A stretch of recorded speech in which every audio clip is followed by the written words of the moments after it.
Bismillahirrahmanirrahim. Assalamualaikum warahmatullahi wabarakatuh.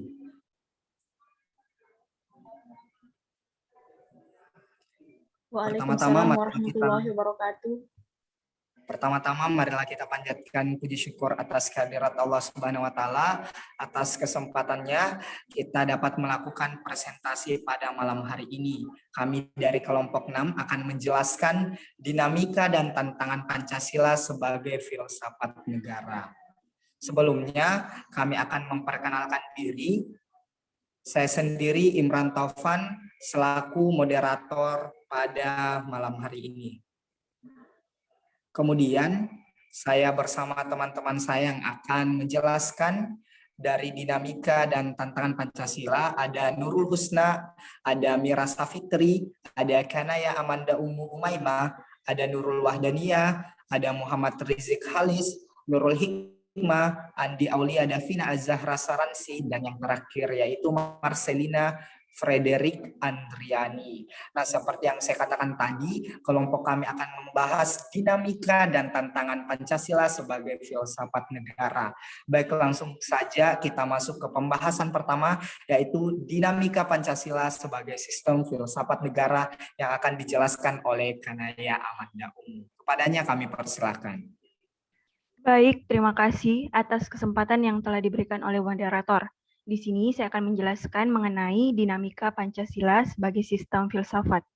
Dinamika Pancasila sebagai sistem filsafat pada era pemerintahan Soekarno, sebagaimana yang telah kita ketahui bahwa Soekarno termasuk salah seorang yang merumuskan nilai-nilai Pancasila, bahkan penggali dan memberikan nama untuk dasar negara. Pancasila sebagai sistem filsafat dikenal dengan istilah filosofische Grondslag, yaitu Pancasila sebagai filosofische Grondslag atau pandangan hidup bangsa Indonesia, mempunyai kedudukan sebagai stat fundamental norm yang merupakan dasar asas dalam mendirikan negara yang bersifat tetap dan tidak dapat diubah. Pancasila sebagai sistem filsafat terdengar di dalam wacana akademik termasuk kritik yang telah dilontarkan oleh Habibie dalam pidatonya, yaitu Pancasila seolah-olah tenggelam dalam pusaran sejarah masa lalu yang tidak lagi relevan untuk disertakan di dalam dialektika reformasi. Pancasila seolah hilang dari memori kolektif bangsa Indonesia. Pancasila semakin jarang diucapkan, dikutip, dan juga dibahas baik di dalam konteks kehidupan ketatanegaraan, kebangsaan, maupun kemasyarakatan. Pancasila seperti tersandar di sebuah lorong sunyi justru di tengah denyut kehidupan bangsa Indonesia yang semakin hiruk-pikuk dengan demokrasi dan kebebasan berpolitik. Selanjutnya saya serahkan kepada moderator. Baik, itulah tadi penjelasan mengenai dinamika Pancasila sebagai filsafat negara. Selanjutnya kita akan membahas tantangan Pancasila sebagai sistem filsafat yang akan dijelaskan oleh Nurul Hikmah. Kepadanya kami persilahkan.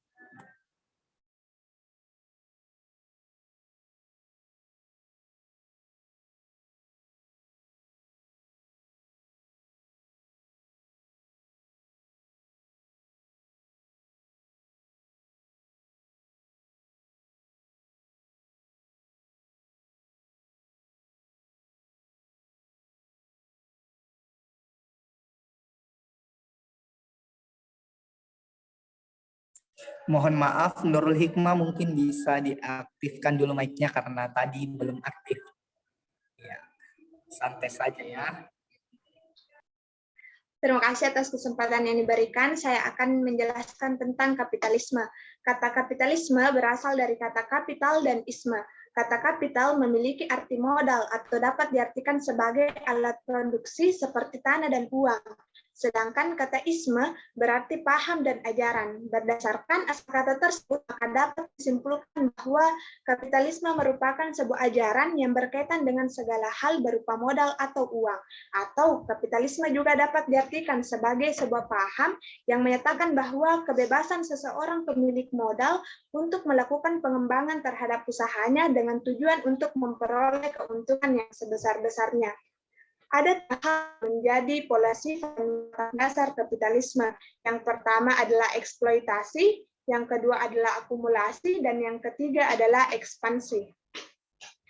Eksploitasi, hal ini berarti pengaruhan secara besar-besaran dan habis-habisan terhadap sumber daya alam atau sumber daya manusia. Adapun contoh dari eksploitasi yang pertama adalah eksploitasi sumber daya alam, yaitu eksploitasi pepohonan yang ada di hutan. Jika eksploitasi ini dilakukan secara terus-menerus, maka otomatis akan terjadinya ketidakseimbangan ekosistem yang ada di hutan. Yang kedua yaitu eksploitasi anak di bawah umur. Eksploitasi ini tentu saja melanggar nilai-nilai Pancasila yang terdapat pada sila kedua. Dan yang ketiga adalah eksploitasi hewan yang sering kita temui yaitu topeng monyet. Topeng monyet ini memang bertujuan untuk menghibur, namun dalam kenyataannya aksi ini merupakan eksploitasi hewan. Sekian dari saya kembalikan kepada moderator. Baik, itulah penjelasan mengenai kapitalisme dan bagiannya itu eksploitasi. Kemudian masih ada dua bagiannya yaitu akumulasi dan ekspansi yang akan dijelaskan oleh Muhammad Rizik Halis. Kepadanya kami persilahkan. Baik, bismillahirrahmanirrahim. Terima kasih atas kesempatan yang diberikan oleh moderator. Saya akan melanjutkan dua watak atau sifat dari kapitalisme. Yang kedua adalah akumulasi.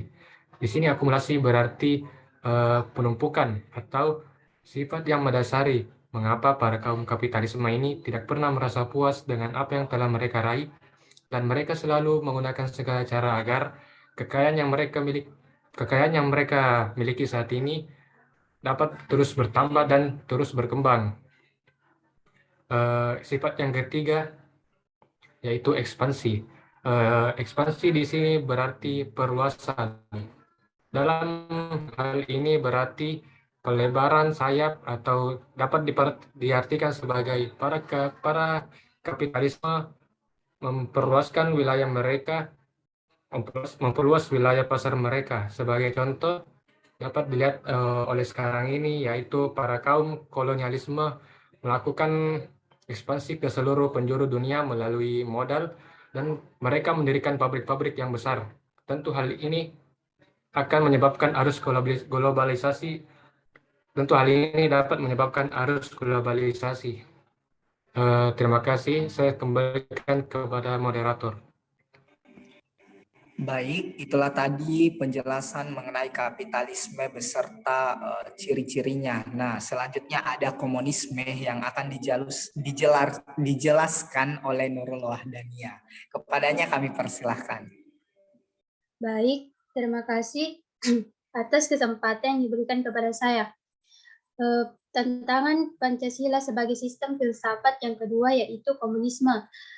Komunisme sendiri merupakan paham yang awalnya muncul sebagai bentuk reaksi atas perkembangan dari kapitalisme sebagai produk masyarakat liberal.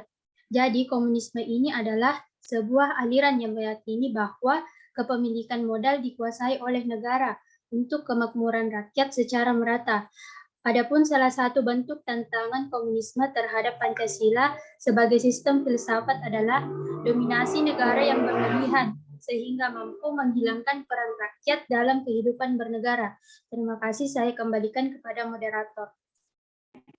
Nah, baik teman-teman, itu tadi penjelasan mengenai komunisme. Sekarang kita akan beralih ke bentuk-bentuk tantangan Pancasila sebagai filsafat negara. Di sini pertama ada korupsi yang akan dijelaskan oleh Mira Safitri. Kepadanya kami persilahkan. Baik, terima kasih atas kesempatannya. Di sini saya akan menjelaskan tentang bentuk-bentuk tantangan Pancasila sebagai sistem filsafat. Salah satu bentuk tantangan Pancasila sebagai sistem filsafat adalah korupsi. Korupsi bukanlah suatu hal yang baru di telinga kita. Begitu banyak kasus korupsi yang telah terjadi di negeri ini.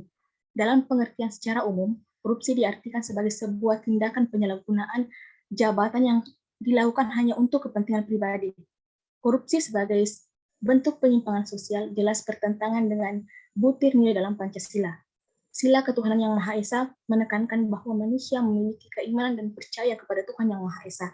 Seperti yang kita ketahui, bahwa di Indonesia terdapat 6 agama resmi dan semua menolak yang namanya korupsi. Sila kemanusiaan yang adil dan beradab. Seorang koruptor tidak memiliki rasa keadilan dan keadaban. sebab hak yang seharusnya dimiliki oleh rakyat diambil secara sepihak untuk kepentingan pribadinya. Sila Persatuan Indonesia. Dengan melakukan korupsi, maka dirinya telah merusak persatuan nasional, karena perbuatan yang dilakukan akan berdampak kepada masyarakat yang tidak dapat merasakan kenikmatan dan hasil pembangunan di Indonesia. Sila kerakyatan yang dipimpin oleh hikmat kebijaksanaan dalam permusyawaratan perwakilan. Ketika wakil rakyat justru sibuk menguras anggaran negara, maka pelanggaran terhadap sila keempat telah terjadi dan akan mengundang sinisme masyarakat bahwa gedung rakyat tak ubahnya telah menjadi tempat pertemuan para koruptor. Sila keadilan sosial bagi seluruh rakyat Indonesia. Tak ada lagi keadilan ketika kesenjangan sosial semakin melebar disebabkan anggaran negara tidak lagi pro rakyat. Sekian, saya kembalikan ke moderator. Nah, itu tadi teman-teman satu tantangan Pancasila sebagai filsafat negara. Nah, masih ada tantangan-tantangan lainnya yang akan dijelaskan oleh Nurul Husna. Kepadanya kami persilahkan. Baik, terima kasih atas kesempatannya. Adapun bentuk-bentuk dan tantangan Pancasila sebagai sistem filsafat yang kedua itu lunturnya nilai-nilai luhur Pancasila. Seperti yang kita ketahui saat ini, banyak masyarakat yang beranggapan bahwa penerapan nilai-nilai luhur Pancasila bukanlah suatu hal yang penting. Maka dari itu banyak kasus yang terjadi seperti tawuran antar pelajar, pelecehan seksual, dan korupsi. Beberapa kejadian tersebut umumnya terjadi karena tidak adanya nilai-nilai luhur Pancasila yang ditanamkan oleh diri seseorang sehingga tidak ada patokan dalam bertindak maupun berpikir. Faktor lain yang menyebabkan hal tersebut yaitu semakin memudarnya pegangan terhadap agama dan kurangnya pendidikan moral yang didapatkan. Sekian dari saya kembalikan ke moderator.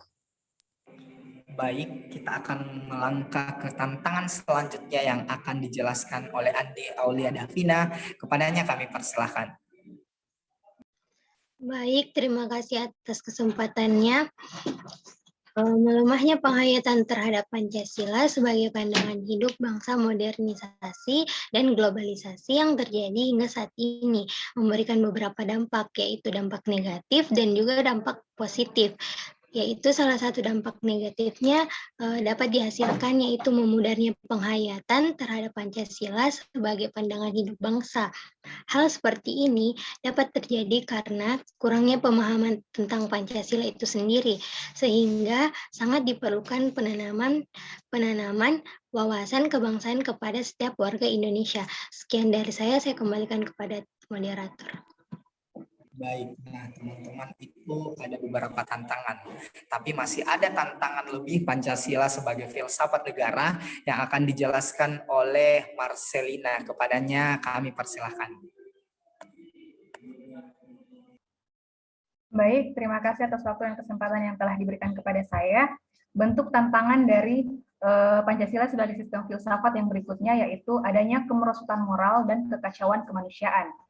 Seperti yang kita ketahui bahwa Indonesia ini merupakan negara yang terkenal dengan negaranya yang menjunjung tinggi kesopanan. Namun, melihat kondisi yang sekarang ini, semakin berkembangnya zaman, memperlihatkan bahwa generasi muda itu semakin mengalami kemerosotan moral. Untuk contohnya yang dapat kita lihat, yaitu seperti yang tampil pada layar. Di sini kita melihat ada sepasang kekasih yang kita lihat dari seragamnya, mereka masih berstatus sebagai pelajar, namun mereka melakukan sesuatu yang tidak seharusnya dilakukan, sehingga mereka harus menjadi orang tua di usianya yang masih muda. Ini menunjukkan bahwa memang moral generasi muda kita ini semakin anjlok, dan ini mengakibatkan kemunduran bangsa ini semakin nyata. Berikutnya, kotak amal. Kita mengetahui bahwa beberapa kasus di belakangan ini menampilkan bahwa banyak sekali kasus-kasus pencurian kotak amal yang terjadi. Padahal kita mengetahui bahwa kotak amal ini diperuntukkan bagi tempat-tempat ibadah. Namun masih banyak saja orang-orang yang melakukan pencurian terhadap kotak amal. Dan itu merupakan salah satu contoh bahwa memang moral generasi muda bangsa ini semakin merosot. Kemudian berikutnya ada lunturnya kebudayaan dalam negeri karena pengaruh globalisasi. Jadi tidak dapat dipungkiri bahwa memang saat ini globalisasi telah masuk ke negara kita, di negara Indonesia. Namun di tengah pandemi seperti saat ini, globalisasi itu tentunya sangat membantu kita, terutama pada bidang teknologi informasi. kita harus melaksanakan perkuliahan secara online, para pekerja harus bekerja secara online, bahkan seseorang juga harus melakukan pertemuan hanya via daring. Lalu ini tentunya memang akan mempermudah kita, tetapi apakah kita pernah mengetahui bahwa perkembangan globalisasi ini tetap memberikan dampak yang buruk juga?